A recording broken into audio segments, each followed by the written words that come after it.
everybody. Welcome back. YouTube.com/Geek Aloud. This is a Thursday night. It's 8 p.m-ish. We're pretty close. We're 24 minutes just past.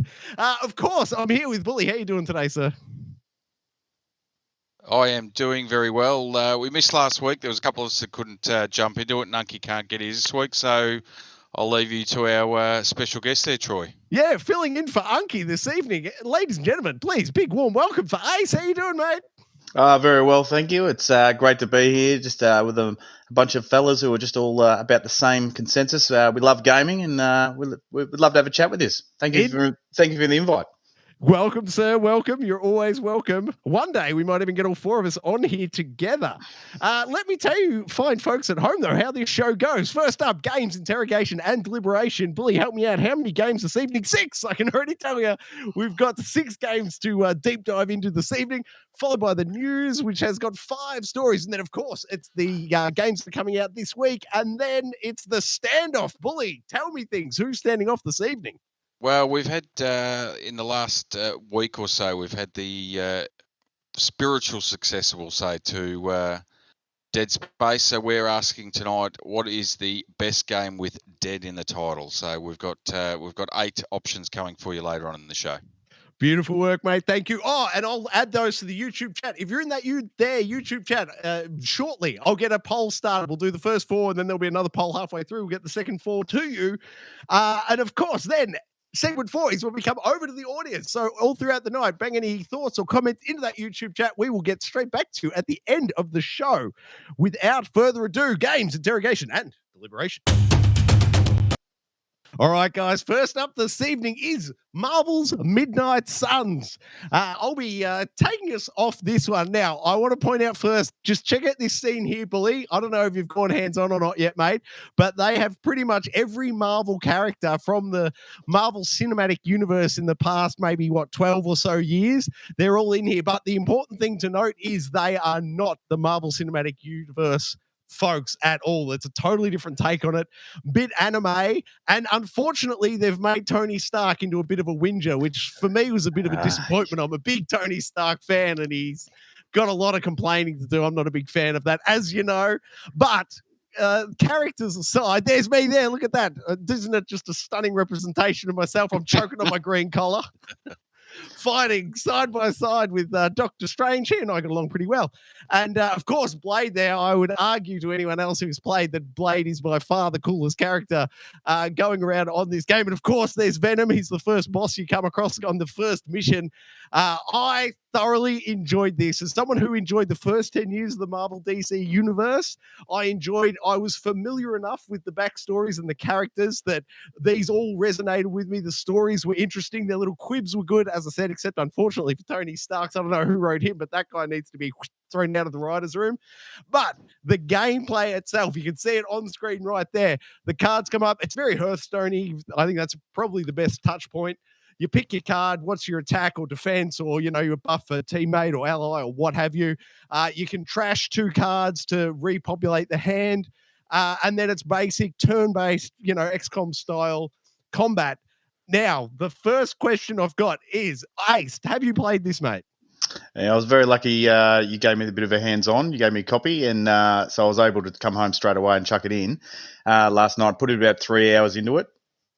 It's a very ambitious game. I think they've really tried to do a lot. I got those Dragon Age vibes with sort of the running around stuff. And like you said, that the Tony Stark character was portrayed not as per, I would think, maybe Tony Stark, how Robert Downey Jr. has done it, and I think that everyone is accustomed to and loves. Yeah. He was very sort of downtrodden, sort of like very step-backy, very scared.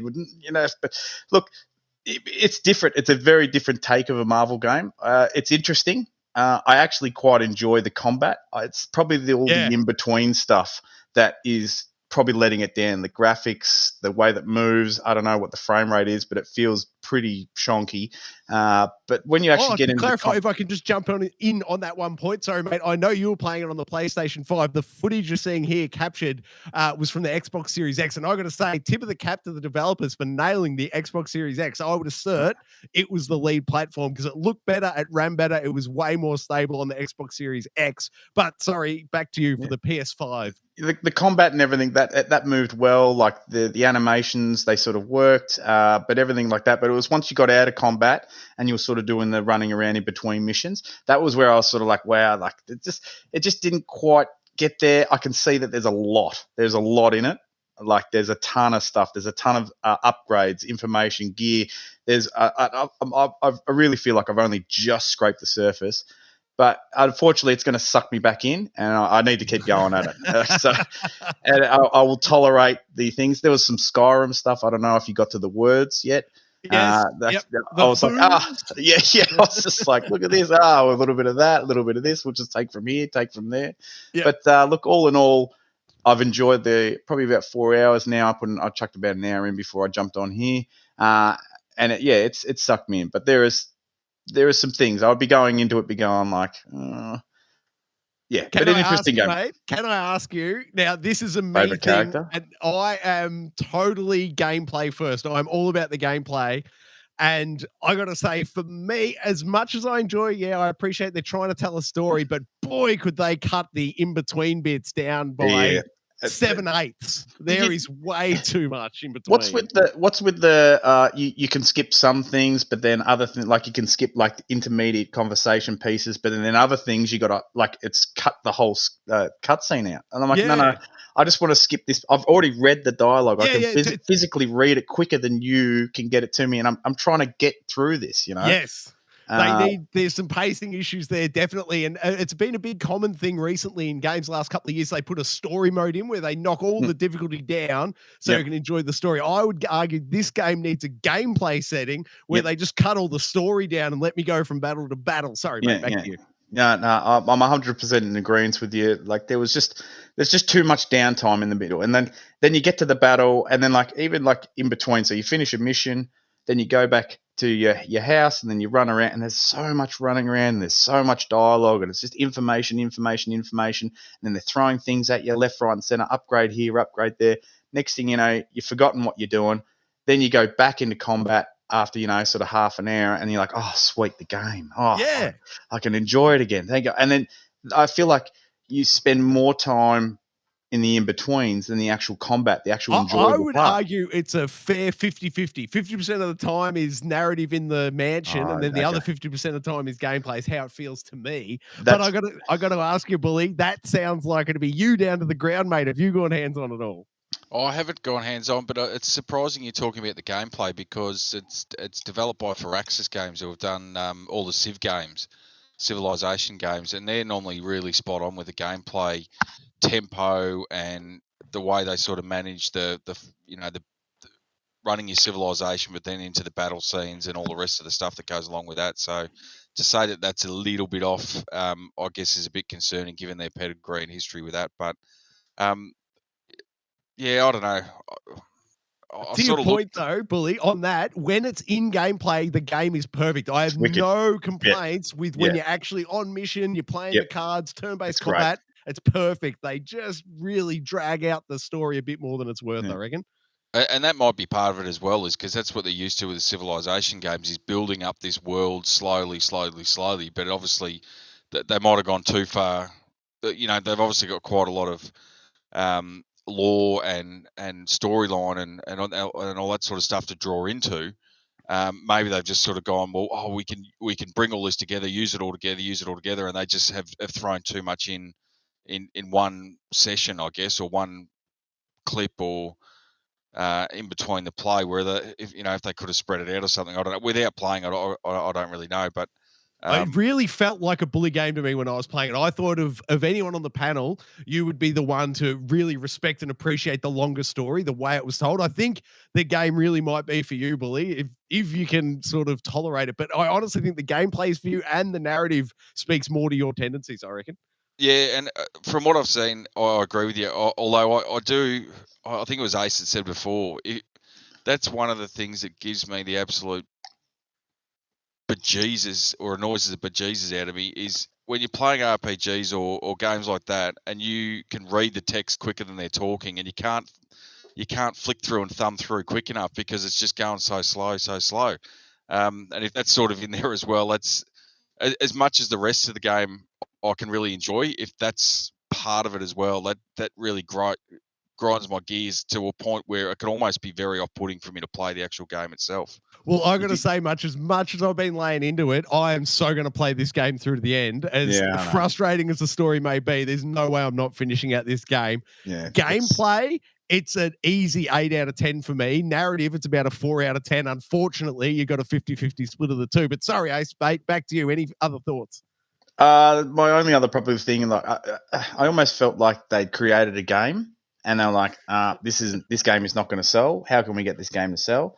Just with the main character and like only my introduction to the main character and sort of their skills and stuff, I'm sort of like, okay, it seems completely removed from the Marvel Cinematic Universe, and I understand that, but even Marvel itself, and they took a game, they said, this is not going to sell. What can we do to make this sell? Let's add a bunch of Marvel characters. And for me, that's enough.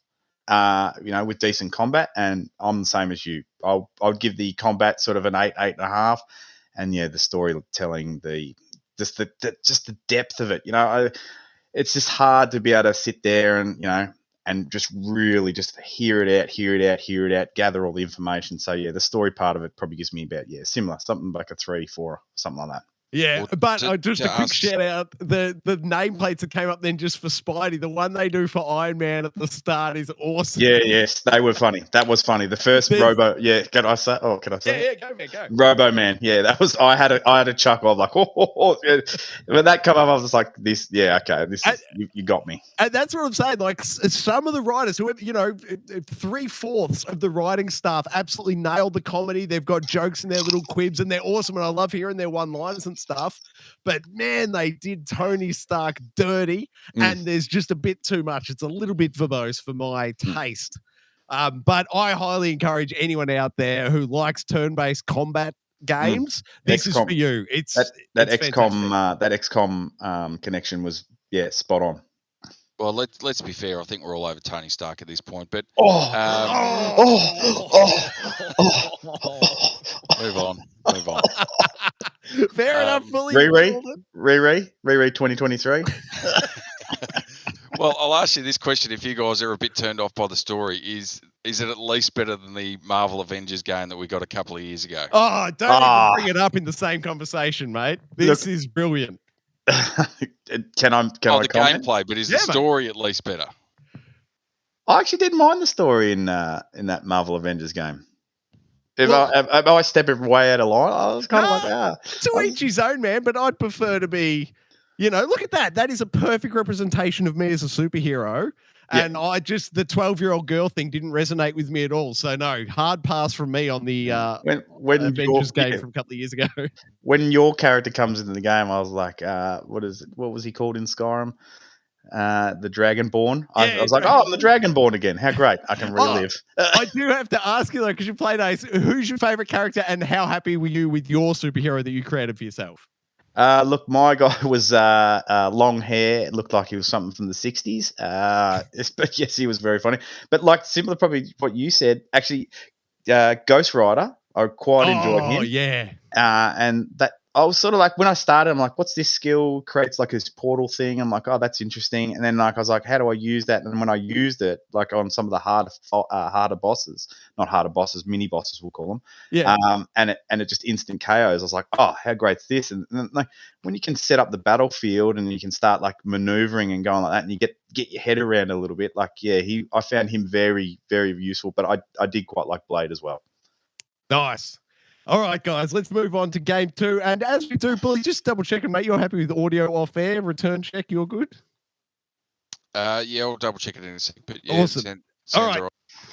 Game 2 is Warzone 2.0, and we now have a resident Call of Duty Warzone expert on the panel. So, Ace, I'll just hand it over to you, mate. Tell us things.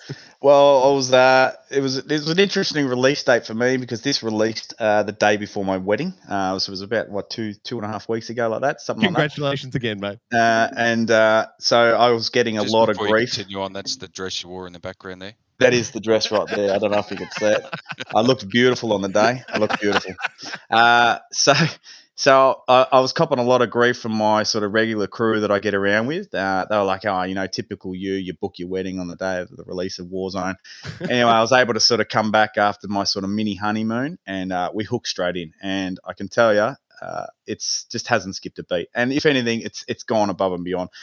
All the bits and pieces, like I don't know, DMZ, amazing. What a cool little thing to introduce bots. Yeah, I can see where they're going. Just give us the full rundown of DMZ. What are the constraints? How does that gameplay mode work? So basically, you're playing on the same Warzone map, but they're mini missions. So there's just depth. You don't get to take in your same gun every time. There is a risk assessment that you have to take every time. Like you can't, I'll take this gun, because if you get killed and you don't get revived, you lose your stuff. And it's that little added bit of suspense, gets you into some great situations. One of the situations I was in with my mates the other day playing, unfortunately not you guys, was we were sort of, the timer had run out, the gas cloud was coming in, we've got 30 seconds, we've got to get to this extraction point.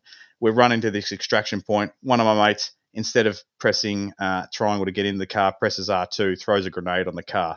All I hear is, oops. And I'm like, what do you mean, oops? Boom, the car blows up. And we're all going, what just happened? What just happened? Preceded by, we all die. We all lose our gear. We all have a real good chuckle. But, you got little mini missions in the thing. You're fighting mainly against bots. Occasionally you'll come up against other players, which that sort of adds its own sort of thing. We quite like the griefing mechanics. You go to an extraction point. Sometimes there'll be people there who'll grief you. You have a bit of a chuckle. Sometimes you'll set up and you'll get a little bit of griefing yourself. And do they have the proximity chat at that moment? Can you hear the other players if they're close enough to you at that griefing moment? You can play proximity chat. My experience back in the day, on the old PlayStation 3, when they first sort of, like the war zones, they first had you sort of online games and you could first do chat. I've stayed away from those chat groups because it's just hectic, and I don't need to hear what people are doing, But I love it. And then we got into Warzone as well. I will say about the DMZ, was it 3-player? I don't understand why are they doing it to us? Yeah, so that's a weird call. You can go in with 3 players. So if you got 4, then you got to try and like load in at the same time as your other mates to try and get in. They have allowed it. I think you can play up to 9, so 3 crews can join up, which is kind of a thing. But for us, I usually play with about a crew of 5. We spend the first 5. I think you get 25 minutes or something. You spend the first 5 minutes trying to find your other teammates. You end up killing one of them by accident. There's another laugh. But then once you join on, then you sort of move into the cities and stuff like that. But yeah, I just didn't understand the 3-player limit when Warzone's 4. So that's probably It is a weird one. Now, Bully, you and I played a fair few matches this week, a couple of pickup matches in the middle of the day. I got to say, sir, your skills on what's that map that we play? You absolutely dominate that map regardless of mode type. What's the map called, Bully? Oh, the Shoot House on Modern Warfare 2. But that's, to be fair, that's where I've spent most of my time. If I play on any of the other maps, I just get creamed. So I play that Shoot House. I know the inside of it. I know the map inside and out, and sort of where people are going to come from and get you. And I just really enjoy it. It's small enough that there's always something happening, but it's not so small that you can't move without getting shot, and there is a little bit of strategy involved in it, and it just cycles through the different game modes as well. So have been enjoying that, and probably haven't put as much time into Warzone, to be honest with you, as what I have into the Modern Warfare multiplayer, which I think I've racked up about 30 or 40 hours into since release. Yeah, nice work, man. You absolutely dominate that map. Sorry, Ace, go, buddy. Warzone's a tough gig. I think there's 40 teams at the start, and like there's games I've finished 39th. I think I've got up to 3rd a couple of times, 3rd or 5th, top 10 a few times. But it's tough. It's tough. It's tough to get in there. You go in there, you lose your teammates. Next thing you know, you're getting pinned down, and it's hard. And I can get it. I understand why some people sort of shy away from it, where they can go into sort of the Modern Warfare style domination maps. They'll get their 20, 10, anywhere from 10 to 20, 30 kills, a couple of deaths, few captures, and, they feel like they're involved. you go into Warzone and, a good game can consist of 3 kills, and a revive. It's a completely different mindset of playing. Like, you really got to be communicating with your team. Hey, guys up to the left. All right, we got to push. All right, you hold back, push back, push back. Hey, armor over here. So if you've got yourself a good, solid crew, and you can really sort of work together, and you've played together for a while, like you'll find that your Warzone's very enjoyable. But it's a tough mode. It's not for everybody. You can go in that game and you can spend 15 minutes and you might not see a single person. Next thing you know, you get shot in the back of the head by a sniper from 150 meters away, and you're just like, why bother? Yeah, totally. I don't know about you, Billy, but I prefer the Molotov cocktail party we were having the other night, man. Just lighting them up with a Molotov. All right, guys. Game. Oh, no, sorry. You got closing thoughts there, Billy? Oh, no, I was just going to say, I 100% agree. It's just that time sink that you may not get a lot out of, and that's the difference between the two of them, I think, as to where you sort of lie. But I'd be interested to see if you, and I don't think we've sort of really gone to that really tactical type level as such when we played Troy. It's just sort of jumping in there and almost treating it like a Modern Warfare or your normal Call of Duty, and just trying to rush around the map. And I think, honestly, it's beyond my skill set. I don't have the patience for it. And your gun loadouts and all those sort of things start playing in, trying to get your loadout, knowing what guns work in certain situations. So yeah, it's a different kettle of fish. It is. It's a lot of fun. Speaking of a different kettle of fish, my goodness, I played some Callisto Protocol this week, and now we all know the praise I had for God of War after 40 minutes. It was, game of the year sort of stuff. After 40 minutes of playing the Callisto Protocol, I turned it off in terror. I went to bed and proceeded to have 8 hours of nightmares of blood-stumping, face-pounding grotesquities. This game just terrified me, and I haven't been ballsy enough to get back into it. Ace, I know you've gone hands-on with it as well, mate. What were you? Oh, no. My story, similar to what you said. So Troy and I, we play baseball together, and the other day his son comes up and he hands me a couple of games, one of them being Callisto Protocol, and his son comes up to me and goes, "This game gave my dad nightmares." And I took it off him, and I was like, "Oh, I'll be sure to install that." And you sent me a video, I think it was last night, and it was just a 17-second clip, and what looked to be Ultron doing some things, and I was just like, maybe this one isn't maybe not for me, similar to you. I don't need nightmares in my life. I got three of them. So. Oh, sorry, just a quick heads up to the viewers. I have done my best to cut all the gore out of this footage. So it is footage from the game. It's footage from the first half hour, but I did my best to cut around all the head exploding stuff. So you should be fine to watch it. Bully, have you gone hands on with Callisto, mate? Yeah, I have. I'm probably about 6 or 7 hours into it.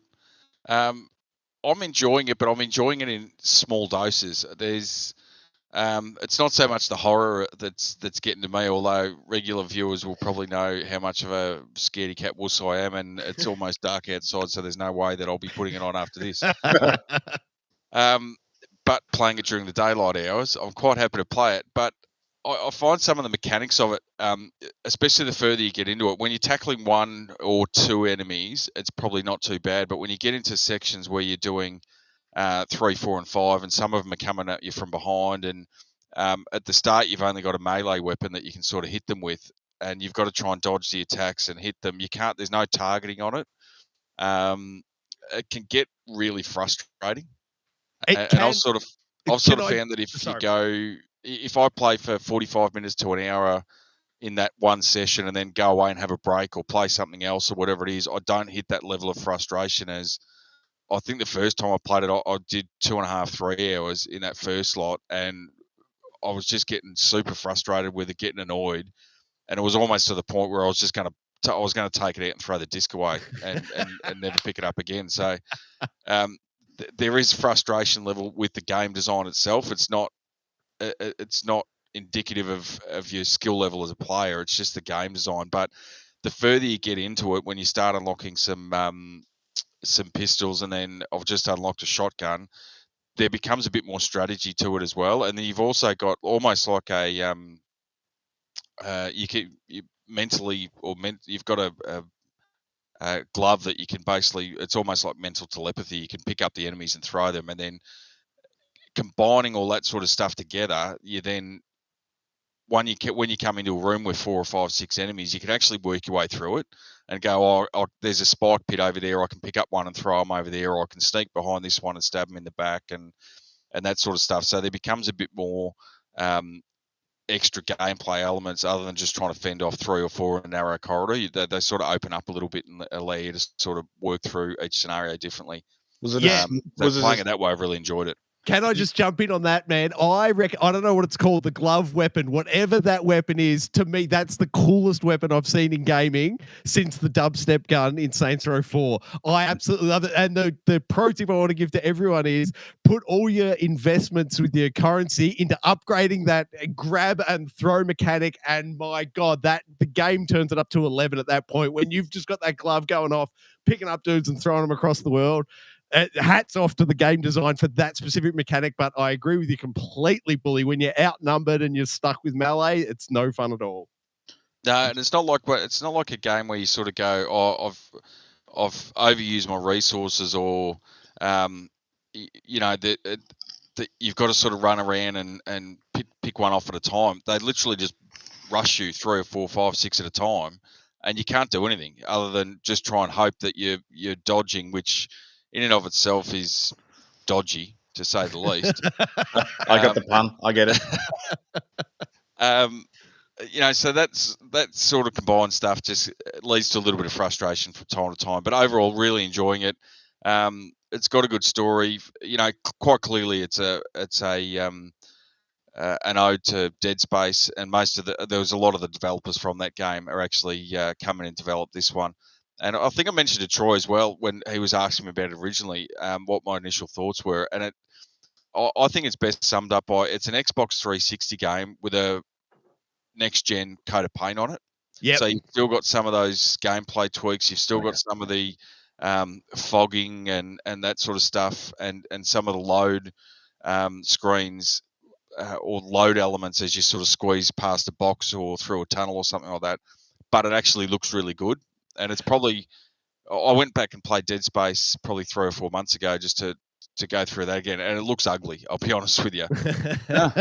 Playing this is how you think Dead Space, or how you remember Dead Space to be, almost. That was my question. Does it feel? Does it move? My memory from Dead Space was like it moves so well. It's slow and clunky, sort of like a Resident Evil style.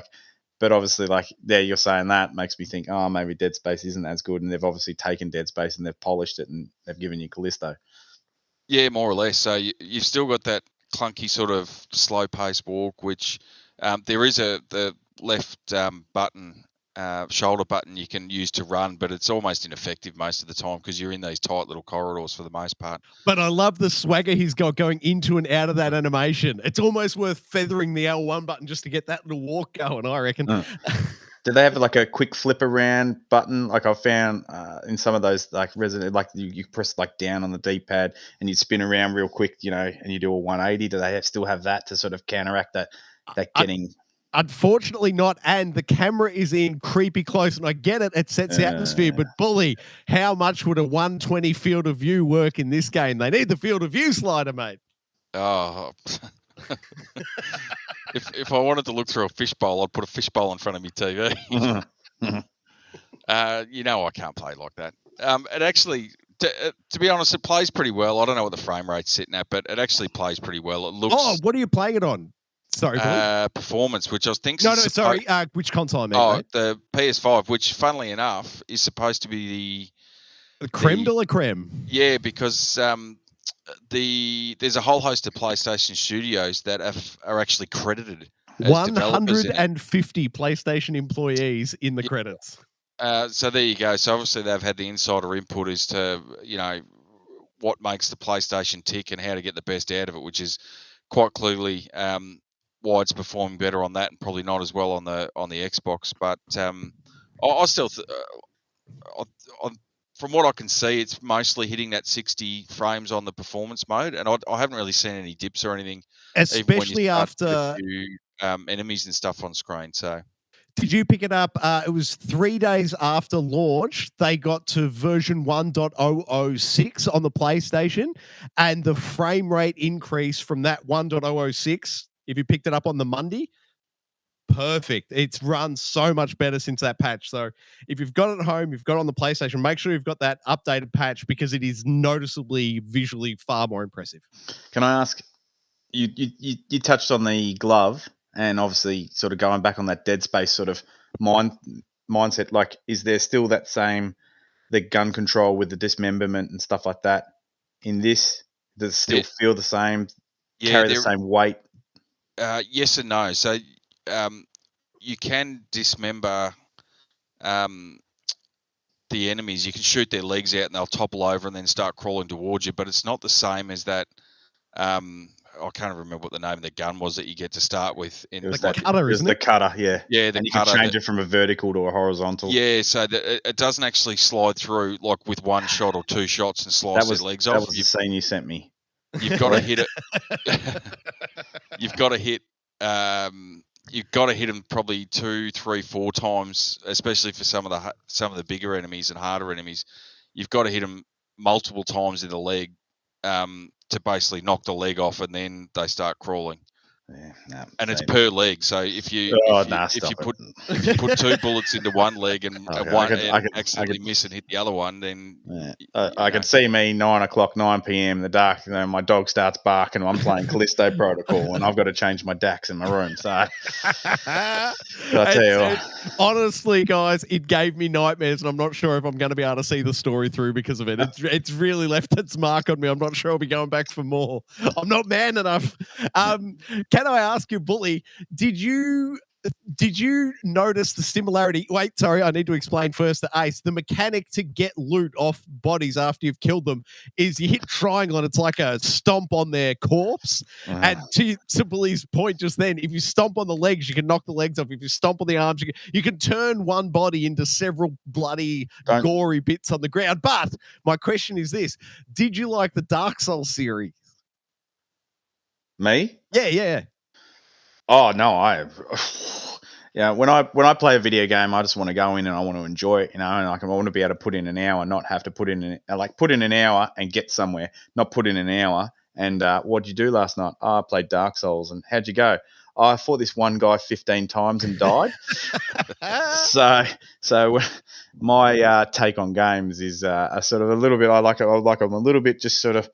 A little bit easier. I don't want to be scared. And fair enough. I think, what is it called? Disney's Dreamlight Valley. That might be one to check out. Oh, perfect, mate. I'm in. Can I say that is the when you were just saying, Matt, is the looting kind of like Red Dead Redemption, where it takes 45 minutes? No, it's very quick. But Bully, can I get your thoughts, mate? I know you've played some Dead Souls, Bloodborne, the like. You know the pot roll animation here. You roll through the pot tree, and it's very satisfying. Nothing in the game that you just roll through and the pots break. You know that?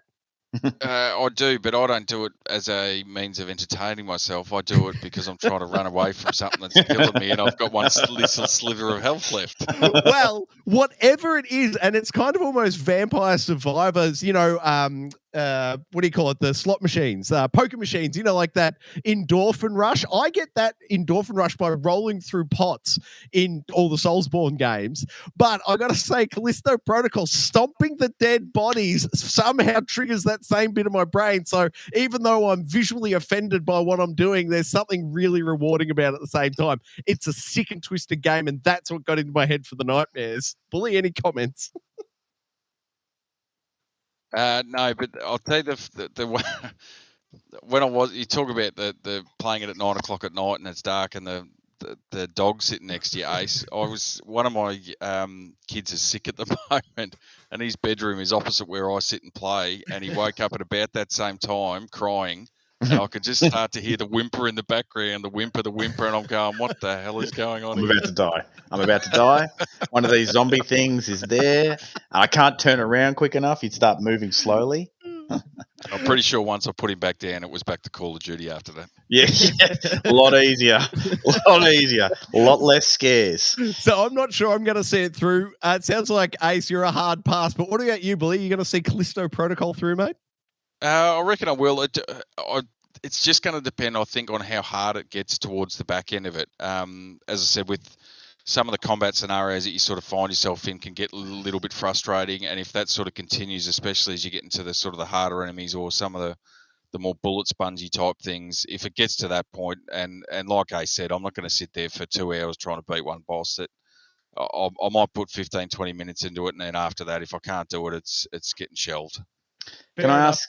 Mate, just with the interface with Dead Space, it's sort of you had your health bar on the back, so you sort of there wasn't per se like this is how much health you got left. Like you sort of had to be visually aware of it, and everything was sort of like the screen, like you were just indulged in what was going on and looking at the video. Is it similar to that sort of sense? Yeah, exactly the same. So instead of that health bar that runs vertical up your spine, I think it was. Your spine, it runs horizontal across your neck. Yeah, it's essentially the same thing. nice. And they explain it away at the start of the game as to why it's there. You've just seen it on screen, actually. I cut out the gory bit, but he just had the inserted thing, and off he goes. I saw your one disappear, Troy. That little video clip that you sent me. But there's no, in terms of an interface, there's no map. There's no. Yeah, they've nailed it. Quest markers. There's none of that at all. You've just sort of got to find your own way. But the only thing you'll ever see pop up is if you it is on screen now.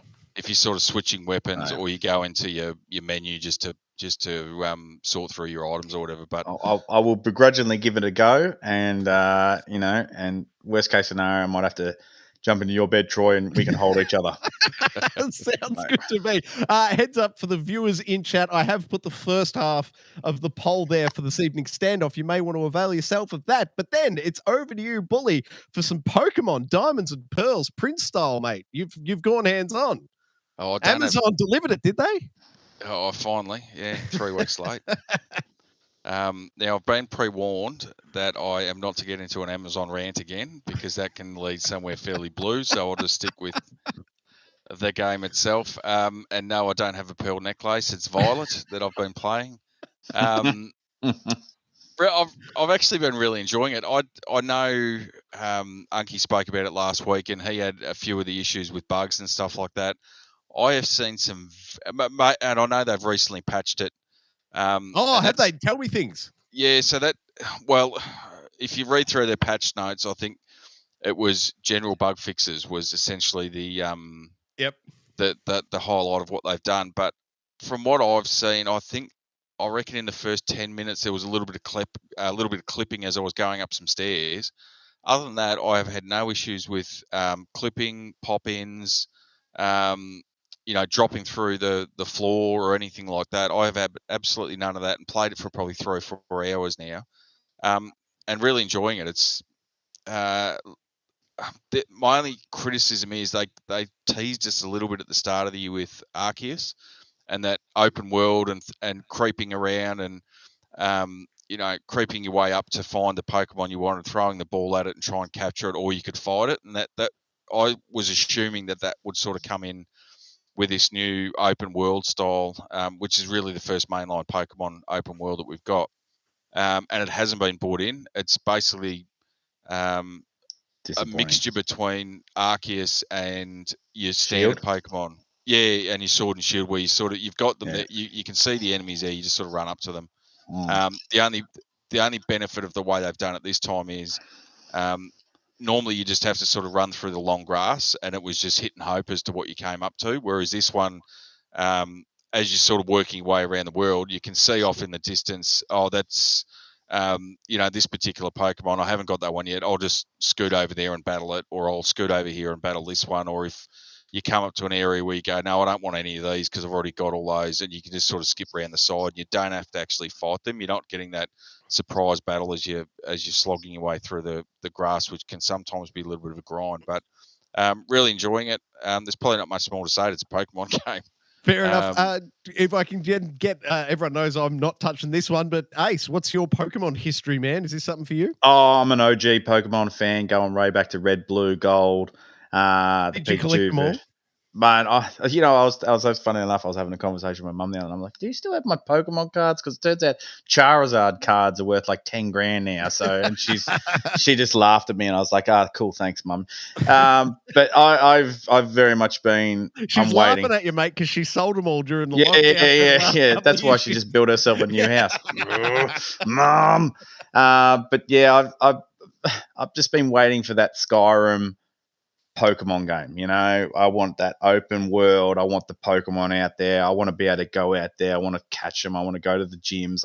If I go left or right, I got Pokemon Shield on the Switch under the guiso that I was going to be able to have this like free range. I found the game very linear, and I've since then I was like, I'm not going to be tricked again until I start getting that review coming out. They go, they've done it, and I know they've talked about it. The 3D proper graphics and everything. I just give me Skyrim and put Pokemon in Skyrim and just mold that together, and I'll be back, because that's So you're where not touching Diamonds and Pearls this one?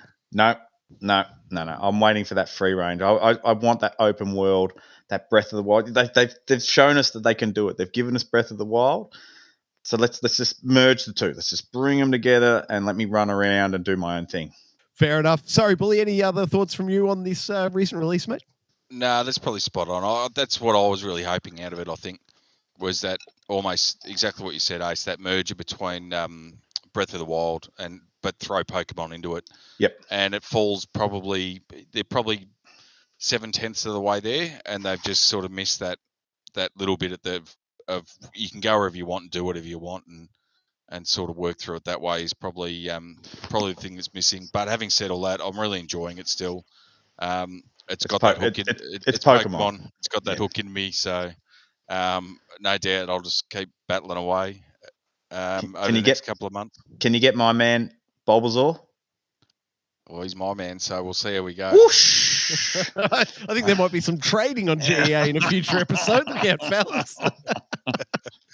All right, moving on to Game 5 this evening. This one is all me. Check out the name on the side, Destroy. That's me and my son. That's our team name. Destroy. Now, this is Need for Speed Unbound. Came out the arse end of last week as well. And guys, this game is something else. Check it out. Check out this visual style here.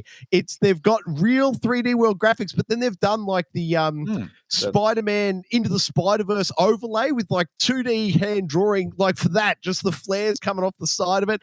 It's something else. It really bit of Borderlands. Yeah. Well, it's something else entirely. I don't know what it is, but it does it for me. I absolutely love it. It's real and then it's unreal at the same time. Speaking of unreal, you have to mute the in-game voices. I think the writer from Tony Stark from Marvel's Midnight Suns came in and wrote all the script for Need for Speed. What is this one? Unbound. The script should have been Unbound. It is an absolutely woeful story they're attempting to tell. So mute that. But the gameplay itself, I can't get enough of it. Proud to report that you can use the steering wheel on this one. So I've got the manual car, I've got the steering wheel, I'm in my little setup, Bully. You know how good that one is. And I'm just flicking it around the track, and I absolutely love the gameplay in this is top notch. The story is absolute trash. Boys, any thoughts on this visual style? Does it speak to you? Will you be going hands on?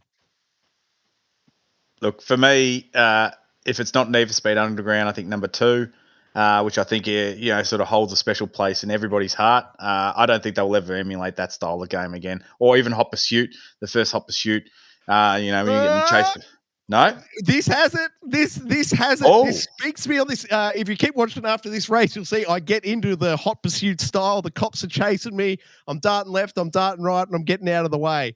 Story itself is trash, but the gameplay is top notch. They've got the police pursuits in there. It runs and handles exactly as you want an arcade racer with NOS boosting to run. I am an old school Need for Speed Underground 1 and 2 fan, mate. Yep. You're talking my language, and this is that in droves. If you like those games, the gameplay in this is phenomenal. If you like the little visual extras, it's icing on the cake. You just got to take the story out of it, and it's gold. Yeah, does it give you the same sort of level of customization and stuff?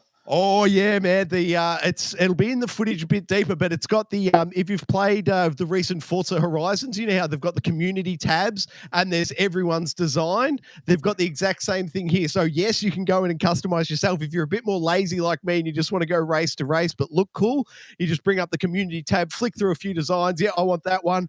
Bang, it's applied, and there you can see you get the heat meter, and you're okay. You go back to your hideout. You can wait wait for it to cool down, or you can just go back out, take the cops head on. It's full on. There's the customization screen we were talking about. You just flick through the community tab. Oh, I like that one and I like that one. And then once you've got it into your garage, you can then customize it. You can go back in and go, I want the yellow bits green or whatever. You can add the underlights, the smoke, all of it. Totally customizable.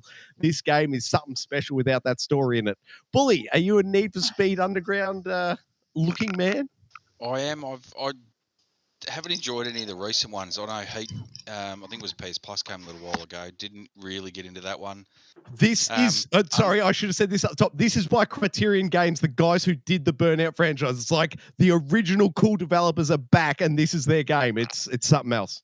Yeah, and the other thing, was it Most Wanted that had the police chases in it as well? I think that I really enjoyed that one as well. Yeah, they've got that in this as well. Yeah, I was going to say my understanding is that they've got the chases and that sort of stuff back in it as well. But is it just sort of in and around a city, or is there sort of some open areas as well with some, the freeway driving and stuff where you can get up to those good speeds, or is it sort of like I've only put in 2 hours and I've only really seen city streets. And if you've played Grand Theft Auto 5 recently, like I've been, the bit where it just gets a little bit suburban, like where the oil rig is, you've got the FBI bit, that sort of open oil rig, sort of industrial estate. There's the industrial states I've seen and the city, but I'm only 2 hours in, man. So it very well could be that open freeway stuff, but I haven't seen it yet. Yeah, well, that's one of the things I really enjoyed about it. Like they had in Most Wanted, they had the city that you could sort of do some of the races around, but when you were doing the police chases and that sort of stuff, when getting out on the open highway and trying to evade them that way was really enjoyable doing it that way. So hopefully that sort of expands out the more you play through it, the world sort of opens up, and rather than, because I know what was the last Burnout Paradise? Which was sort of set around the city, and it had a couple of little bits of that open world, but a lot of it was racing around the city, and it really wasn't my cup of tea for that sort of style of game. Yeah, well, this, I can speak definitely to that. This is more open than that. I know exactly what you're saying, man. It had that narrow boxed in, kind of a Callisto Protocol feel. You're a bit, there's the walls right there. But no, this doesn't have this. It's got more of the open thing. Oh, the other thing I need to knock about this game, it's a city, so they've put pedestrians sort of, you can see them just dead along the street. You cannot hit one pedestrian. I'm like, if I can't hit them, don't put them there. If it's, is this where they all have Spider-Man reflexes where you see them Yeah, exactly. It's like, if they're there, I should be able to hit them. And if you don't want me to hit them, don't put them in there. It's so distracting to me to have them there. And then, as you say, Ace, just bouncing out of the way miraculously every time. It's a bit of ridiculousness. Well, you need to get a bit of the cross-play with Need for Speed /Carmageddon, where you can just mow them down willy-nilly and have them splattered all over your windshield. I'm not saying that I want to do that. I'm just saying it breaks the realism for me. That's what I'm saying. Take them out entirely would be fine. It wouldn't bother me at all if they weren't there, but having them there with superhuman reflexes just takes, look, here's a bit of it, just takes me out of it. I'm like, no one's running that fast. They didn't see me creeping up on them. They didn't see it coming. Oh, if we keep watching, sorry, there's a bit here where I'm running away from the cops and we go over that bridge again and I jump and land on the hood of the cop car and then take off with the NOS. It's an absolute thing of beauty. But sorry, Ace, did you have any other points on this game? I just saw like you had a crash scene then, and it just sort of restarts you back full car, no issues, no drama. Yeah. Oh, sorry. I should explain. I've got this down on the story mode setting because I was using this as the palette cleanser from my horror-filled Calypso protocols. I'm like, I can't go to bed. Calypso, thank you. Yes. I can't go to bed, and the last thing I saw was a giant mech thing smushing my head and having the little health meter just disappear. So I had to put in some car racing time, but I wanted it on story mode. I didn't want to deal with it, but certainly, if you put it up to the normal difficulty, it's as challenging as the old ones. It's Criterion Games at their finest. Oh, here comes the cops. Watch out here, because there's going to be a nice jump over a bridge, and then I land on the hood of their car. It's a thing of beauty. Yeah, just while we're watching that is the I can see that like the art style, which you might have touched on just while I had to duck out there. The that cartoony sort of anime almost art style that sort of you can see around the car. Is that off-putting as you're playing the game? Because it sort of looks like to me it Borderlands. can be a little bit distracting from the rest of it. So to my particularities, I really enjoy it. It's an added thing to me. It lights up another part of my brain where I'm like, oh, this is exciting. It's like when you hit a really good part in a movie and then the soundtrack kicks at the right moment and you're like, yes. That's how when I'm playing it, when I hit the nitrous button or I bang into a drift and then that animated smoke comes up, it jacks me up more and I'm more into the game by having it there. It's, to me, it adds something. But if you're not visually as impressed by these sort of things as I am, maybe it could be off-putting, but that's not my experience. Do you think you'll be going hands-on, Bully? Oh, I think this.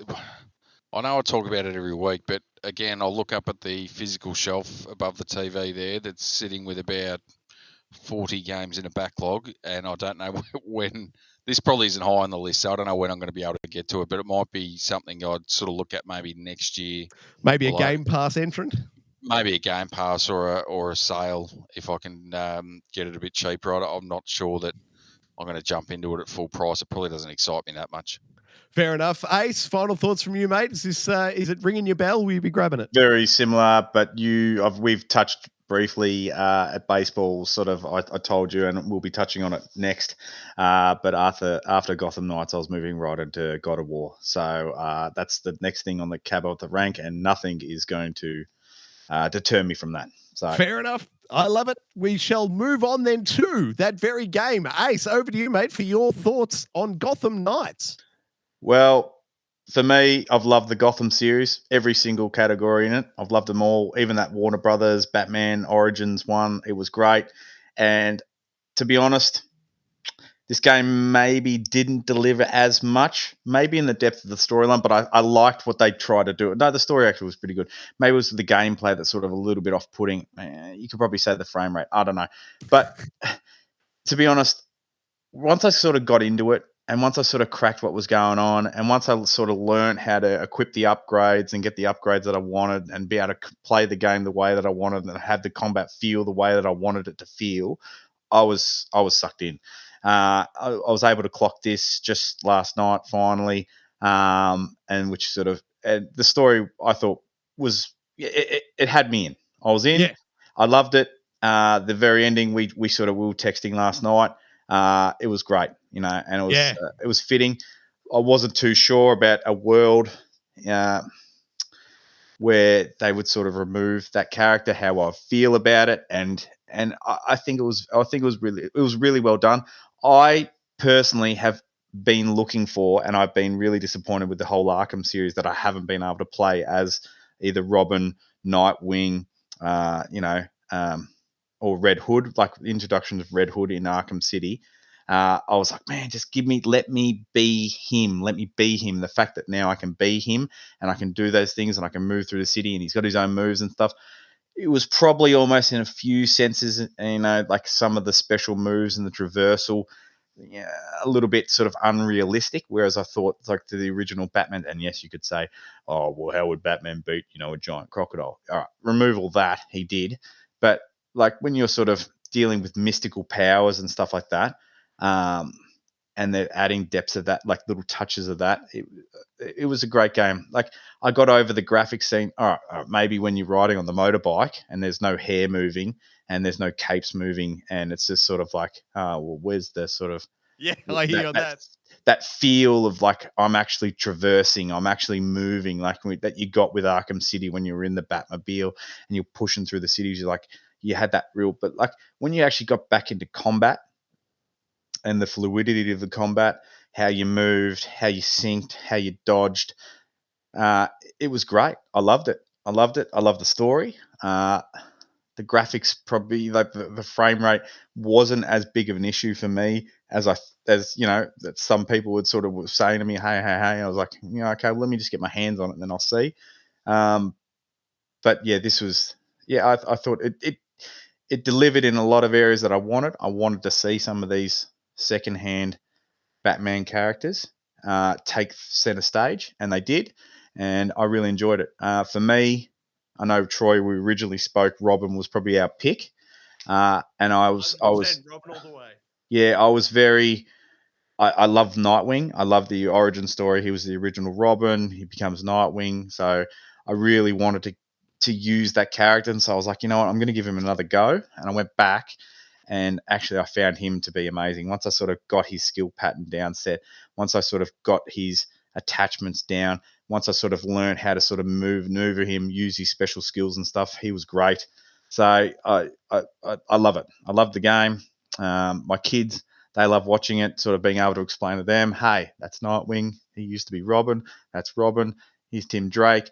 Oh, that's Jason Todd. He's Red Hood. But, he was Robin, and they're going, my kids are just like, yes, yes, tell me more, Dad. Yeah. But, yeah, I loved it. And, yeah, I loved it. Perfect, mate. I love it. Sorry, Billy, can you, any thoughts on that, mate? I'm just fighting with the camera on this side. No, you're right.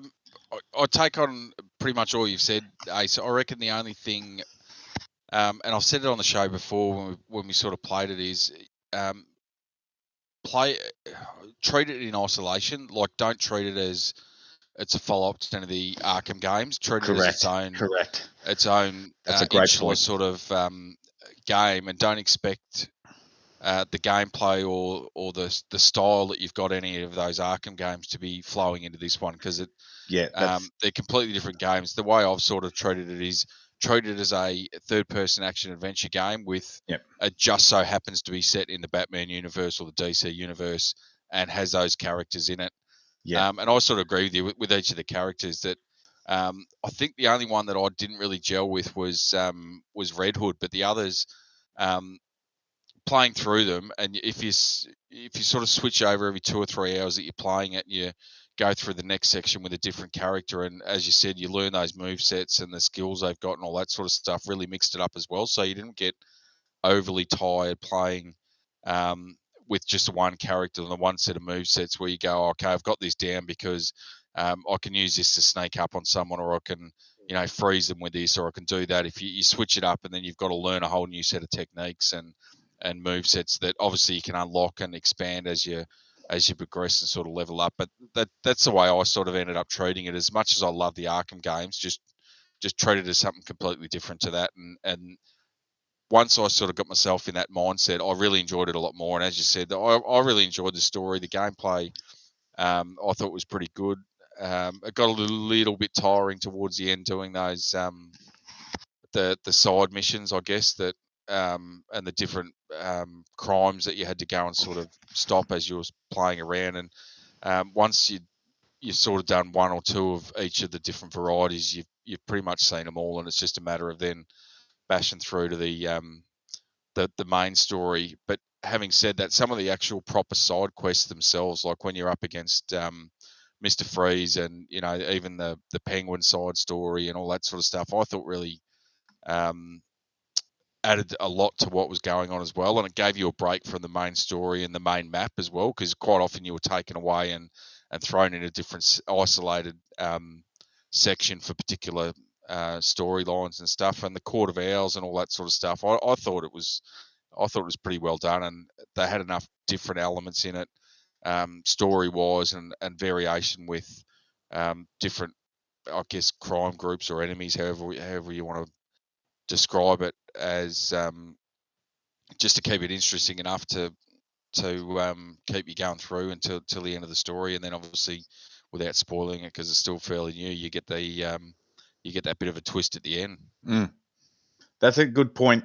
I went into this game and I was wholly expecting that it was going to be a carry on from Arkham City. And when they were sort of like, oh, the Knights, and my thought process was, at the end, the mansion blowing up, all that sort of stuff. I was like, yep, cool. This is the continuation to get the game, to install it. And that was sort of what I was. And I tried to really isolate myself from any information. And I start playing and it's like, oh no, that's not the case. I was like, I felt like they kind of probably masked that a little bit. They tried to sort of feed off that they knew that's what everyone wanted, and they didn't give us that. And I felt like that would have been maybe a better way to start this game if they had taken Arkham City as the base and then worked from that and built the world from there. But everything else that you're saying, yeah, some of the side missions, they can get a little bit repetitive. But an interesting thing, even with some of the bosses, and I know, I think Troy might have been playing with you and tried to send me a friend request to come over and help you with one of the Dr. Freeze fights. And I was struggling with it. And then I switched to Robin, and Robin's special ability, I was able to completely maul him first go. And I tried with Nightwing about like 3 or 4 times, couldn't get through it, and then switched to Robin, bang, got it first shot. I was just like, so it's interesting even how each character, how they interact with each boss. They're actually so each character. Some characters are better to defeat a boss than another character. Nice work. Yeah. Sorry, fellas. I have got to give up on this camera here. This is going all sorts of pear-shaped for me. So if there's no final thoughts, sorry, Ace, to cut you off there, mate, but we'll jump on into the news segment if I can find a button. Here we go. News time. All right, fellas, first up this week from Video Games Chronicles, we have Elden Ring's version 1.08 patch opening up the Colosseum and adding new hairstyles. Bully. Well, and funnily enough, comes out today as well. So obviously announce it and then throw it out there. I don't know. I don't know how much time I'll be spending on the new hairstyles, but never mind. No, I got to say, I'm always wearing a helmet, so I don't think it's going to make any difference to my gameplay. I was going to say, isn't it, the point is to get your, well, I suppose everyone plays a little bit different. I know some people play it without any armor and all the rest of it, but generally the idea is to get all that sort of stuff, and you end up covering your character up anyway. You don't see them, but I think the biggest one is the Colosseums, which is obviously lets you then go into basically a free-for-all area where you can do PvP sort of battles and stuff as well. Now, I don't know. I know it's been a very popular game, sold very well through the year, but I know, having gone back to some of the other Soulsborne games, you know, sort of 12 months after release, and that part of the experience in those games where you had people that can come and infiltrate your world, or they leave messages and all that sort of stuff, really dies off fairly quickly. Yeah, well, this is great for that. Yeah, and that's what. So I don't know. Hopefully, it draws a lot of people back into it that have sort of put it to the side and had done a lot of the stuff in there, and it draws them back in. But I'm just a little bit concerned, I guess, that it's probably maybe 3 or 4 months too long that they've left it to release it, and you've sort of drained that pool of players that would jump back into it and play it. Well, yeah, but as you said, it may do the opposite. It may drag people back in, and then you get this resurgence of the numbers you need to sort of make this work properly, and you're not just going up against, you know, people that have basically done nothing other than spend the last 7 or 8, 9, 10 months battling their way through Elden Ring, and are just at such a level that you're never going to beat them. Yeah, well, the great thing about it, mate, is it gives us a focal point. It gives us, you know, I'm not sure the exact number of Colosseums. I want to say it's 5. I believe there's 5 Colosseums dotted throughout the world, and it just means if you're looking for that PvP interaction, there's only 5 spots you've got to go to, whereas previously, what is there, like 800 sites of grace that, you know, the PvP battles could have been happening anywhere in the world, and with the lower player count, it makes it a little bit harder. But because there's only 5 spots now, if you want some PvP action, you know where to go and you're straight into it. So I reckon this is a great addition, large player pool or not. Ace, any thoughts from you on Elden Ring, mate? Look, for me, and I know hopefully some of the people listening can sort of, sympathize with me. I've got 3 young kids. Life's very busy. You know, I need games that I can sort of like nut through and get a ton of story in real quick, and sort of, you know, spend an hour. And I just Elden Ring is one of those games, and I've spoken to a lot of people. I think I spoke to you, Troy. You pump in a lot of hours, and there's a lot of retries, a lot of dying. I've seen the videos over and over and over again, and unfortunately for me, I can't commit those sort of hours to something like this. But, you know, by all means, I've heard it's an amazing game, and credit to anyone who is able to nut it out and finish it. Or platinum it, Troy. Oh, yeah, well, some of us have the platinum. Unky, Hey. what are you doing, Unky? Where are you, mate? Unky, I'm still waiting for you on the platinum trophy, my friend. Not only are you missing here this week, you're missing that platinum, buddy. Well, every to see, I like bringing this up because Unky loves to throw at the hashtag real gamer. I like to just throw in the hashtag poser because he doesn't have the Elden Ring platinum. Has he got any platinums? Oh, yeah, he's got a fair collection of them. Doesn't he quite have the Elden Ring, though? I think my name is Mayo is the top of the list. Something about jumping sushi as well, maybe. Hopefully he's listening because we'll get a text message very shortly. I think he was on Call of Duty. He didn't do much chop. Anyway, that's neither here nor there. Lay the boots in, I love it. Do you need some moisturiser for the back of your hand there, Ace?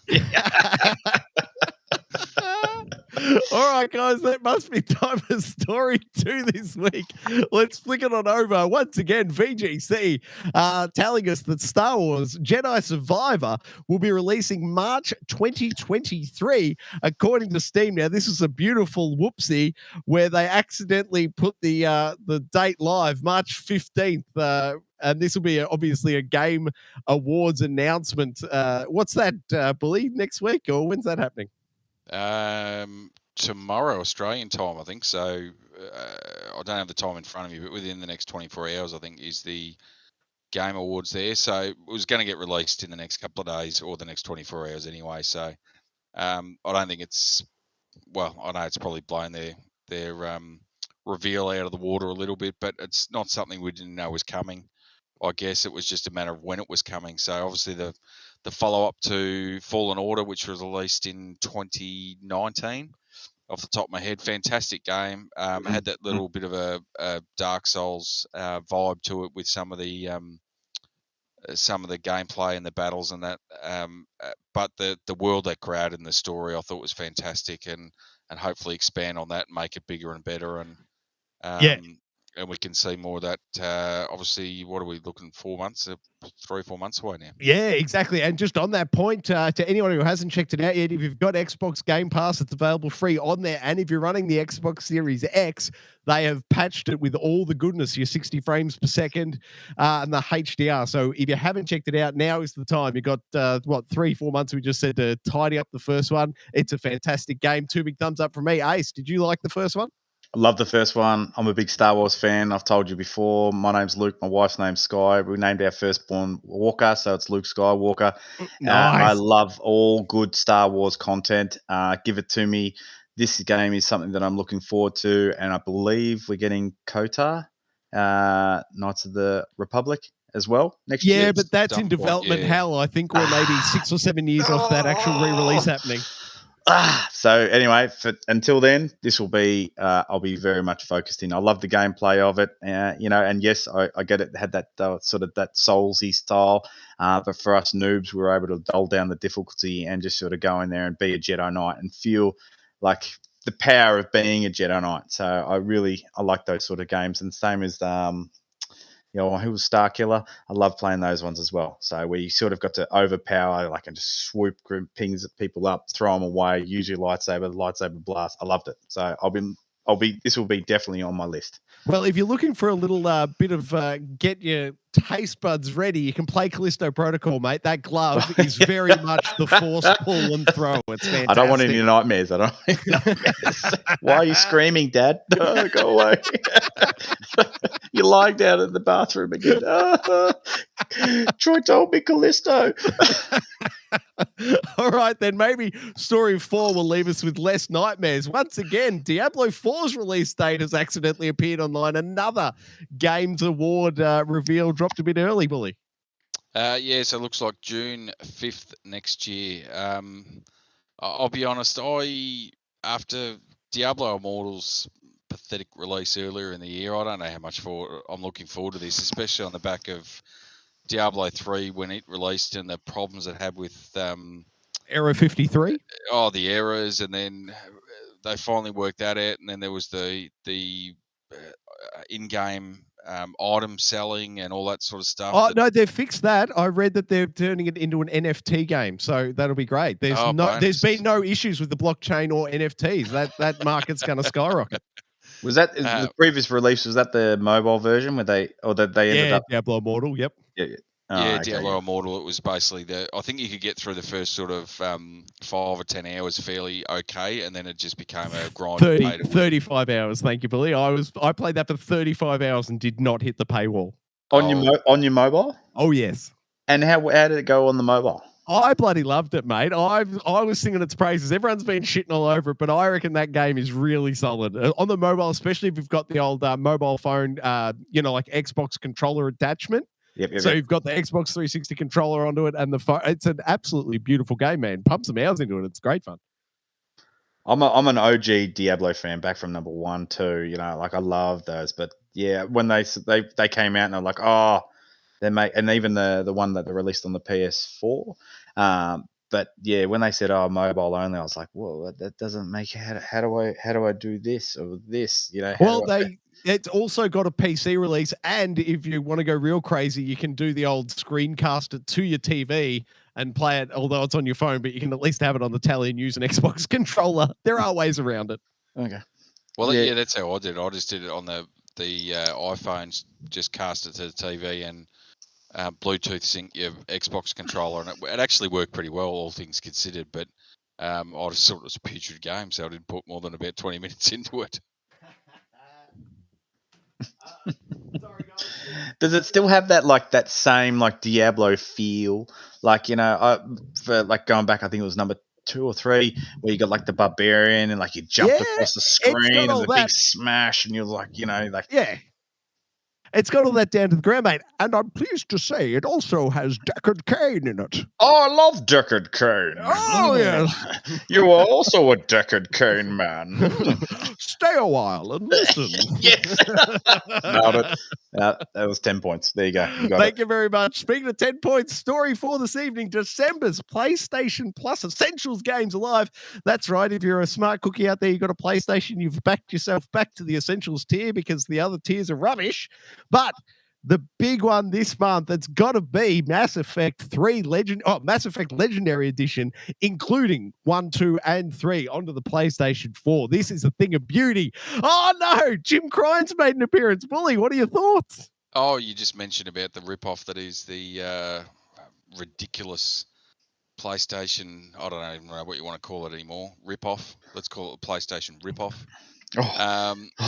But to be fair, though, this is probably not a bad month for their PlayStation Plus release. Best month all year. It's just the extra tiers that are putrid and they don't actually release anything new for. They are, but if you remember, Bully, the other one out this month, the PS5 one, is Biomutant. And if you go back about, 20 episodes of G.E.A., you'll hear Unky Dunky singing the praises of Biomutant. And at the time I said, I'm waiting for it to be in Game Pass. So I'm yet to go hands-on with it, but I am so keen now to throw some time into Biomutant, and Jim Cryne's come through with the win finally. He's given me a PS5 game in the PS Plus that I'm actually interested in.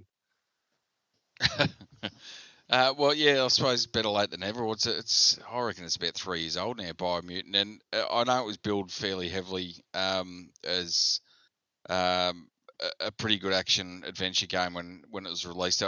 Despite what Unky says, I don't think it ever really hit the heights, but not a bad backup game. Obviously, Mass Effect Legendary Edition's got 1, 2, and 3 in there, with the tweaked endings for number 3. And all that DLC from number 2. Yeah, well, if anyone's still holding a grudge 10 years later, I suppose. But and then the other one, which is Divine Knockout Founders Edition, which is a day one release, but I haven't looked into that at all. So I think that's going to be a day one hard pass. Well, generally when you get the day one release, it's a microtransaction laden rip-off pile of trash. So right up Jim Ryan's alley, I would have thought. I reckon it might be. Bully, any thoughts on those 3 games, mate? Oh, look, for anyone that hasn't played Mass Effect, and I don't know why you haven't at this point, they're old games. Certainly that's something to jump into. Biomutant's not without its charm. I don't know how long you'd spend into that one, and as I said, get your wallet ready for Divine Knockout, but that's just a wild guess. Divine Knockout of the credit card, you reckon? Ace, your thoughts on the 3? Look, I can't sing enough praise for Mass Effect, and even though everyone was screaming about Mass Effect 3's ending, I quite liked it. I thought it was all was all very fitting. Biomutant, it was one of those games like the lead up. I was like, yeah, this has got all like the things that I want it to play in a game. And then like, because I thought there was supposed to be like you could take on mutagen things and you evolved in certain ways. But then from what I've heard from people who've played it, like, no, actually it didn't deliver on that. So it's probably a pass for me.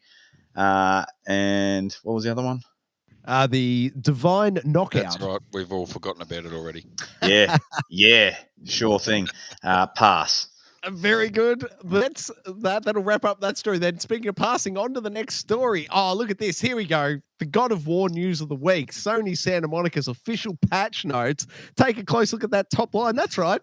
Their recent patch release about a month after initial release of the game is version 3.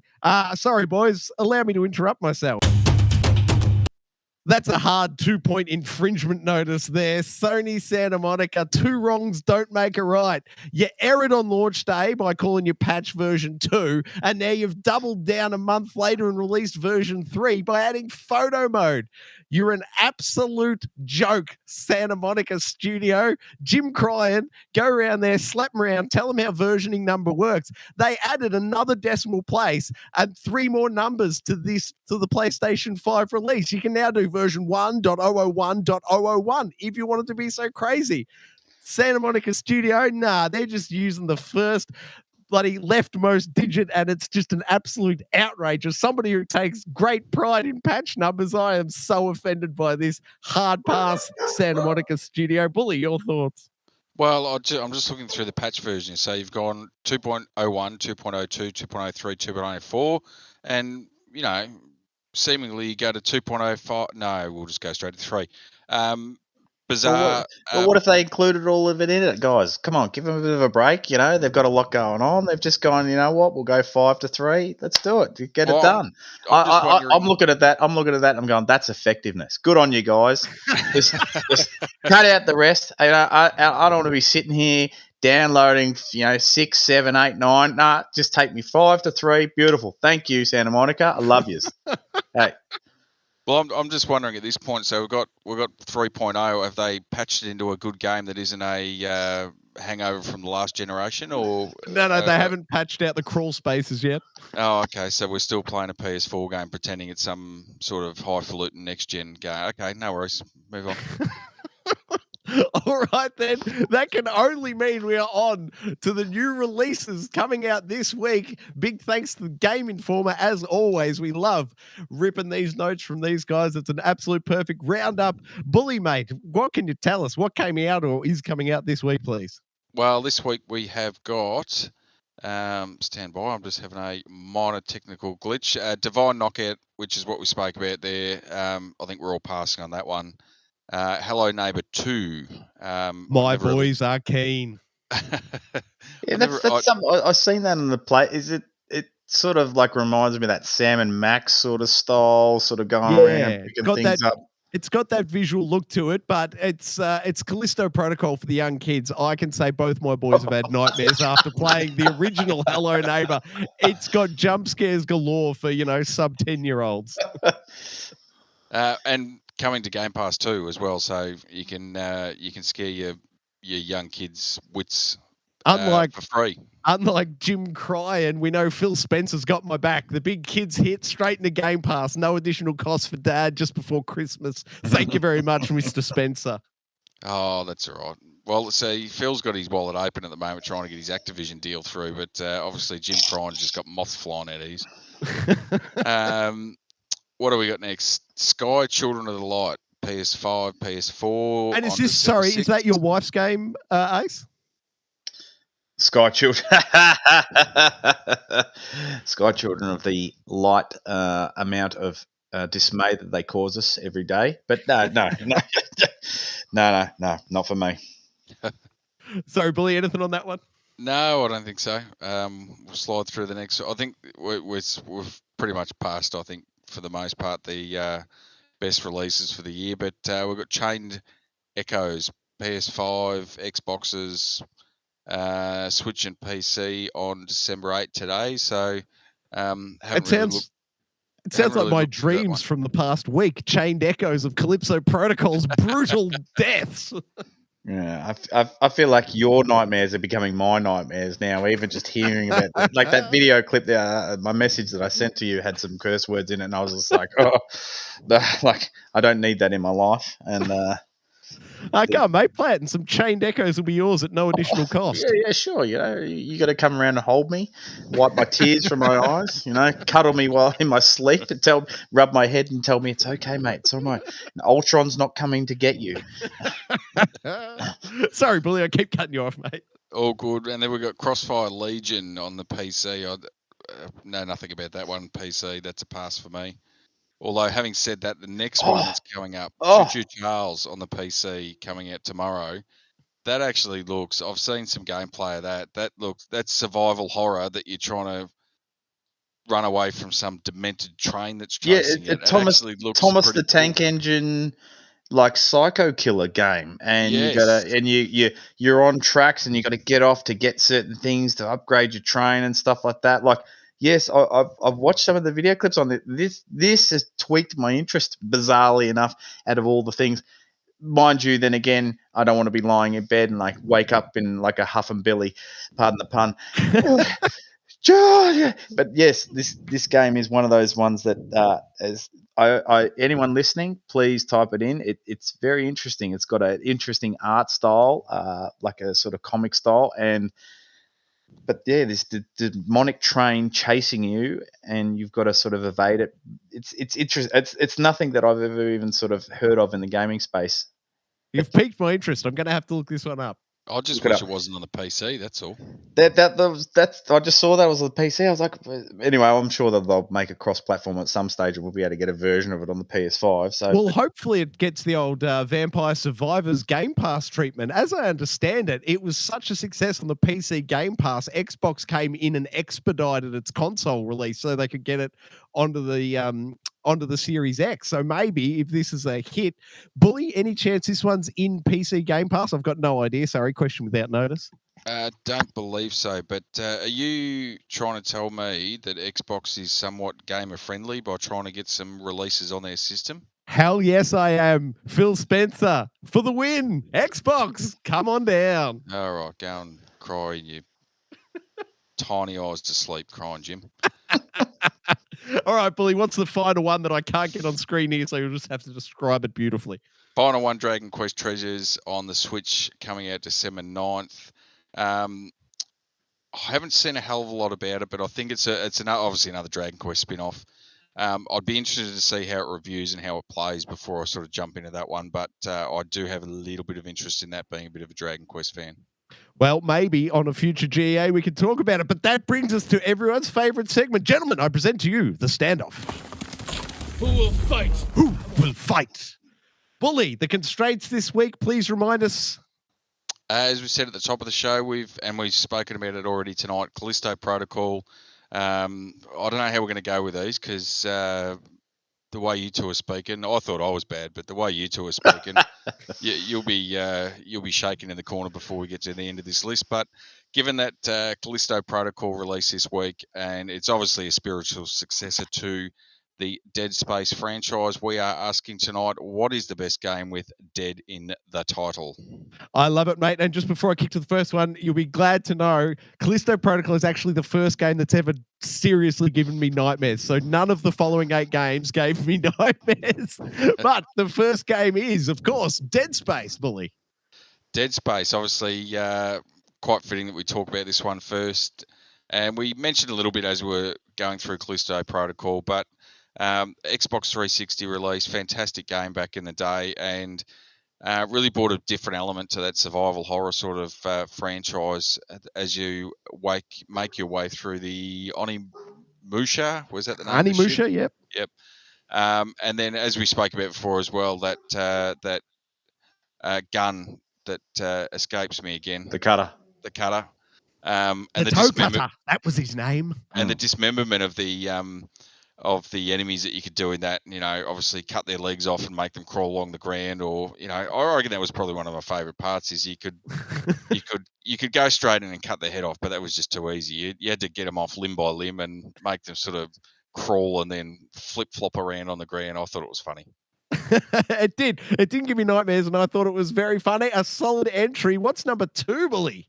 Number 2, we have got Dead by Daylight. Obviously, the isometric, which has become somewhat popular lately, game. So for those that haven't seen this, there's basically a number of, it's basically PvP sort of game where you've got 3 or 4 protagonists that go up against another player who's playing as essentially an overpowered character by themselves, and you've got to try and avoid them for a certain period of time or escape the map before you get caught.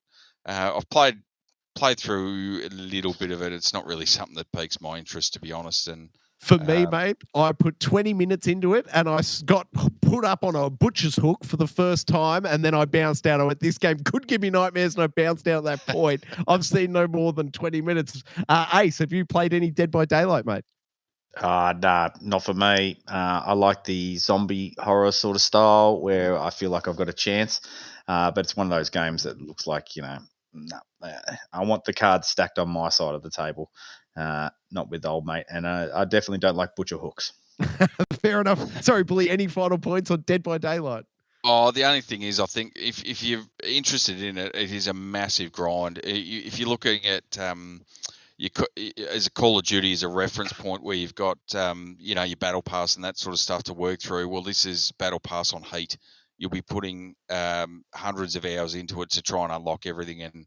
And if you're looking at the platinum, I'd say you're borderline mental, because you're looking at 300 or 400 hours, from my understanding, of grinding away just to try and get your characters up to a certain level and unlock everything.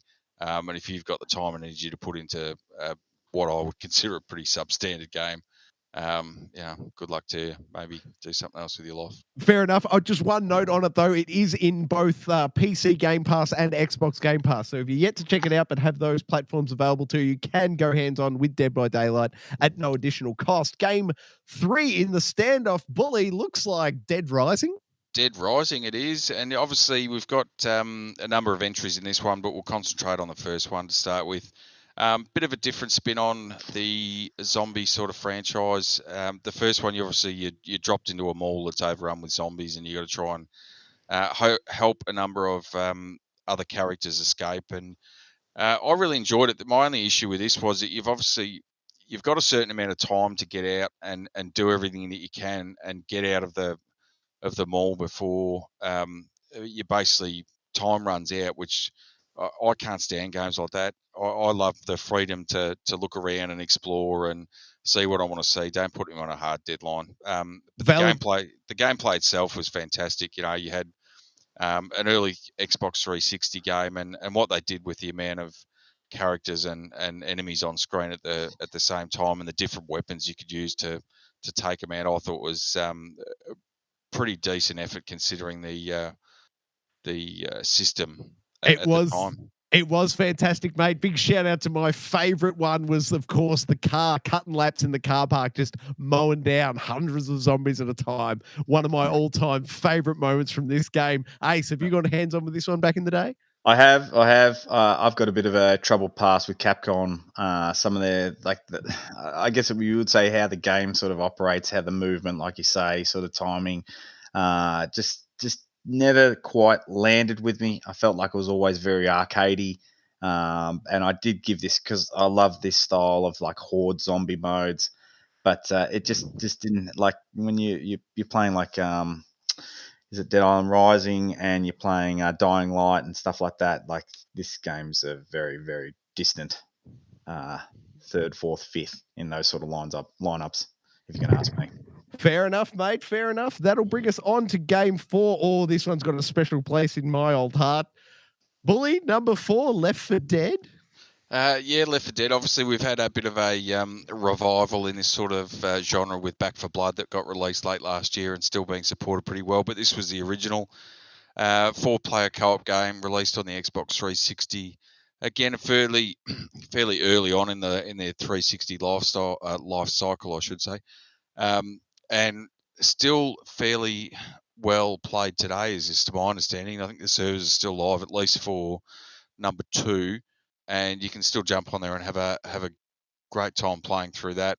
Offered something completely different to what we'd seen previously in this sort of area, and probably not a lot of games have really utilised that 4-player co-op as well as Left 4 Dead until we got, as I said, to Bound for Blood last year. But probably showing its age a bit now, but there is still plenty of people that'll jump into it and give it a crack. Sorry, fellas, I'm just fighting with my camera. It's just coming back. It's on its way. I saw your hand. I saw your hand. I know. I've just got to tweak it just a little bit more, and I'll be there. But Left 4 Dead for me, I reckon, at least 100 hours into this on PC. This is one of those first ones on Steam that absolutely lit me up.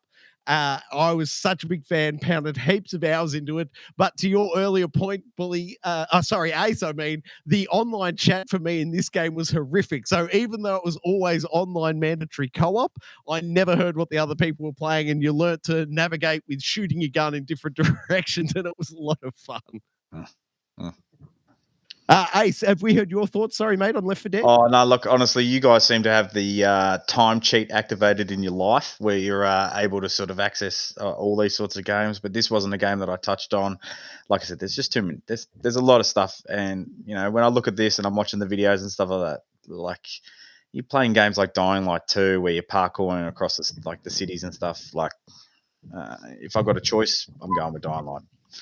Beautiful work, mate. All right, then, game 5, maybe that can tempt you. Number 5, we've got Dead to Rights, which was you played as a police officer with your trusty canine sidekick, which I don't think I've ever seen previously, and I certainly haven't seen since, I don't think. But you used to be able to. It was basically a third-person shooter, but then you'd be able to set your dog onto the enemies as well as your sort of special attack. They had a couple of games in the franchise. It wasn't without its charm, but you know, for a PS2, Xbox 360 era style game, it was basically your standard sort of third-person affair. Can the dog die? I can't recall actually now. I don't recall either. I can't. If you got a canine friend that follows you around and there's a glimpse of the chance that your canine friend might pass away. I'd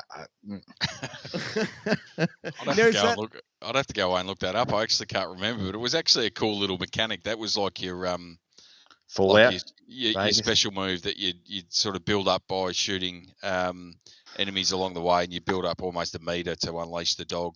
And it had a little bit of a, if I recall, a bit of Max Payne about it, where it had this, you know, dodgy sort of pseudo bullet time maneuver that didn't quite work as well as the Max Payne, but they obviously thrown a few ideas in there that came across. You know, I'd probably give it a 6 or a 7 if you know, back in the day.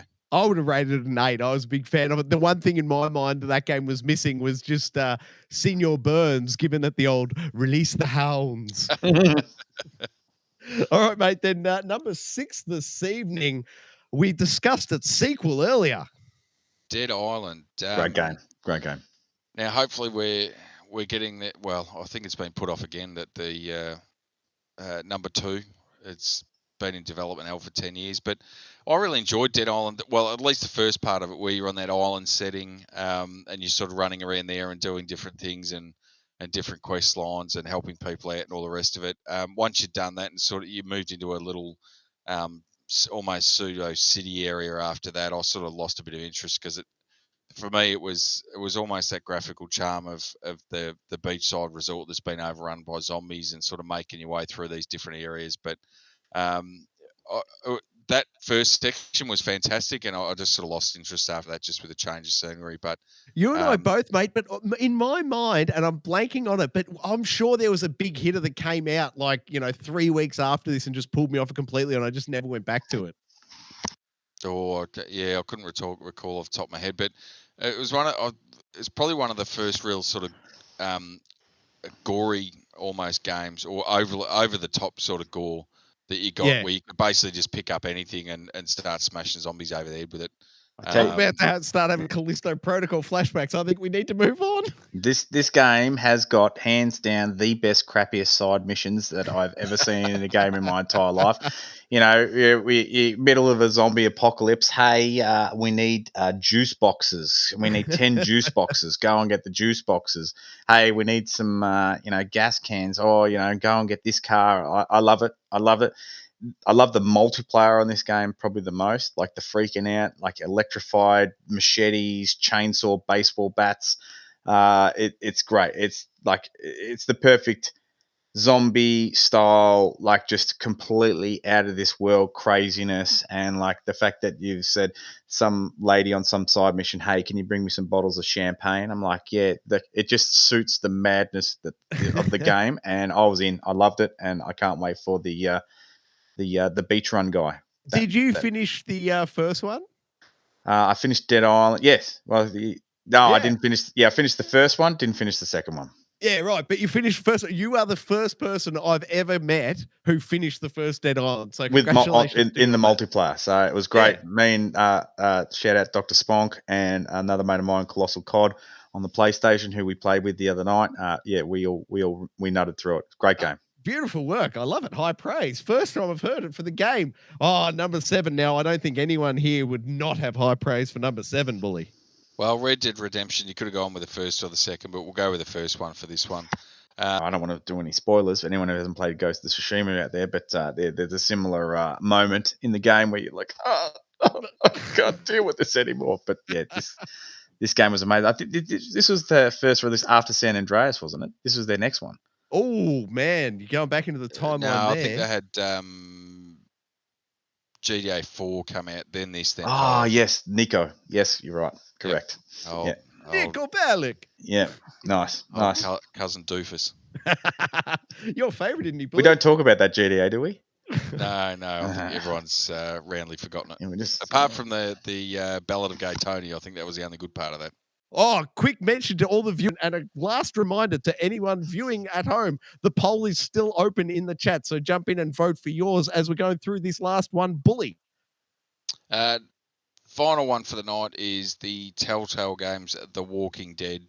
Obviously expanded on the world of originally the comics, but then the TV show when it was still fresh and hadn't turned to absolute garbage after season 3.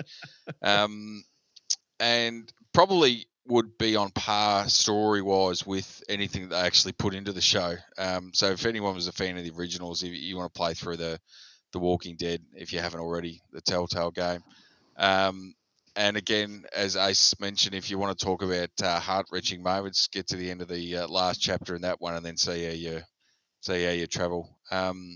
Playing back now, it's probably aged a little bit. I know it did have that graphical style that does tend to hold up, but as with a lot of the Telltale games, the little bit buggy. Was suboptimal. Well, a little bit buggy. They were booming. They were booming for a moment there. They've gone under, haven't they? Since they did go under, and then they come back. So I think they basically overcapitalized because they were, instead of doing some of their own sort of stuff, they ended up trying to buy big franchises and then build the games off of that. Just overcapitalized and went under, but they've since been bought out. And I think they were embraced, weren't they? I think they have been embraced, and spitting out some more garbage because we've got the Tales from the Borderlands 2. I think if it hasn't been released, it isn't too far away. Well, no, it came out a month ago. The new Tales from the Borderlands, and as I understand, it did not even rate in the top 10 on its release week. It came out to 0 marketing and 0 fanfare. Well, there you go. They're obviously putting Telltale back under again. Yeah, outlook not so good. But back to Telltale's The Walking Dead on screen now. I believe once again this one and number 2 and number 3, the full Clementine arc, is available in Xbox Game Pass. So if you're an Xbox Game Passian, you can check out her full arc over 3 games, which is 15 chapters. A very good storytelling. But gentlemen, we need to try and come to some sort of consensus. Bully, where are you sitting, mate? The standoff. Who should win this evening? Come on, there's only one answer. I think in terms of straight out gameplay and story and all the rest of it is Red Dead Redemption. If you want to, I'm just sort of looking through it. Come on. I'll I'll almost throw you. What chapter I got up to, and then like it was all of a sudden, oh, you made this choice back in like chapter 1.1, and then now you're losing this character. I was like, well, that's not the character, so no, not a chance. And Red Dead Redemption for me, 100%. That is a game that you could pick up and install today, even on your PS5 console. This week's standoff, and that brings us back, Bully, to the final segment, my friend. What has been happening in that there YouTube chat? A little bit in there. So we've got MIR12. He's thrown up Dead Effect 2 as his entry for the standoff. Dead Effect 2? I'm not even familiar. Ace, Bully, does anybody know Dead Effect 2? That is under my radar entirely. I don't. I'd have to go away and have a look at it. No. Research for next week then. Sorry, Bully, please continue. We've got Jess has thrown in Red Dead Redemption as well, so obviously she's on your Jess. She was a big fan. On your Jess. Hey. A fan of that one. What else have we got in there? Sean Games has been enjoying the latest update of Disney Valley. Dreamlight Valley? Yeah, Dreamlight Valley, sorry. So they've just released another patch into that one, which has now got Toy Story in it. So did it leave you with any nightmares, Sean? Depends which character in Toy Story they've got in there, I suppose. Is it one of the related toys? Yeah, old mate across the road. That he just goes the doll, the doll with the spider head. Oh, yeah, okay, I'm with you now. No thanks. Hard pass. I'll tell you what, the way we're going, Troy's not going to sleep for a week. And the final one for tonight is a couple of people just jumping in there and saying, "G'day to Ace," and Sean Games has thrown in that he loves your beard. Thanks, So mate. there you go. Hey, a bit Thor-esque, I think. Well, just so everyone knows, at the baseball club, I am known as Fat Thor. It's a nickname that I've sort of donned well. But are you the only one? Am I correct in saying you're the only one on the team that's got a home run this season? On our team, yes. Yeah, at the club, I think I'm one of three. So I love it. And Bully, sorry, mate. Final question: how do we go in the poll for the standoff? Where did the audience land? The audience landed. Oh, hang on. Oh, curveball. So we've got a triple Dead 8. There you go. Dead Island, Red Dead Redemption, and Telltale's The Walking Dead. Dead to Rights. Wow. My other favourite. Come on. And couldn't get a look in whatsoever. So that's where our poll sits for the end of the night. Beautiful work to everyone in the chat. Thank you very much for participating. Ace, beautiful cameo appearance, mate. Great to have you here for the first time out. I hope you had some fun with us. Thank you very much for having me. It's been great. This has been my first time, so thank you for popping the cherry, and hopefully see you again soon. I love it, mate. Perfect. And Bully, thank you as always, sir. Pleasure, my friend. That is us. We are off duty. And you may be asking, what else can you do with the channel? Let me tell you. Like it, subscribe it, you'll never miss it. Oh, that was luck. Hey, that's not it.